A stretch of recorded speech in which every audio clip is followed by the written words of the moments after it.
ঠিক আরেক ব্যক্তির ঘটনা আছে এমন, এগুলো সবগুলো রেফারেন্স আছে। এক ব্যক্তি প্রচুর ইবাদত করত, আল্লাহ পাক তার ইবাদত করার জন্যে পাহাড়ের চূড়ায় একটা সুন্দর ব্যবস্থাও করে দিয়েছিলেন, সেখানে ডালিম গাছ হতো, ঝর্ণা আসতো, খাবারের কোনো অভাব নাই। হাদিসে এসেছে 500 বছর সে ইবাদত করেছে। কত বছর?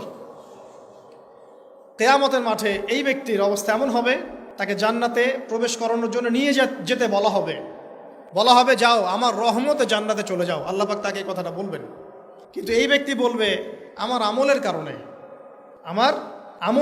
আল্লাহ পাক বলবেন আমার রহমতে জান্নাতে চলে যাও। ব্যক্তি বলবে আমার আমলের কারণে। আল্লাহ রাব্বুল আলামিন তখন তাকে দেওয়া সমস্ত নেয়ামতগুলোকে এক পাল্লায় করবেন, আর তার সমস্ত আমলকে আরেক পাল্লায় করবেন। তারপর দেখা যাবে আল্লাহর সমস্ত নেয়ামত তার একটা চোখের সমান হয় নাই। কথা কি বুঝতে পারছেন? একটা চোখের যে নেয়ামত আল্লাহ পাকের, সমস্ত আমলও 500 বছরের ইবাদত এতটুকু হয়নি।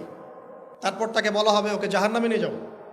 এবার জাহান্নামে যাওয়ার সময় সে বলবে আল্লাহ তোমার রহমতে আমাকে মাফ করে দাও।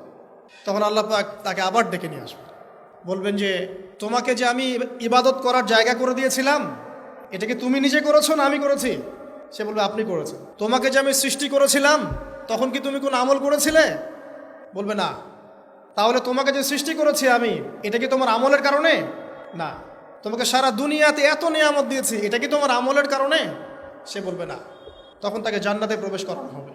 কিয়ামতের মাঠে এমন অনেক ঘটনা ঘটবে যেটা আমাদের চিন্তার বাইরে।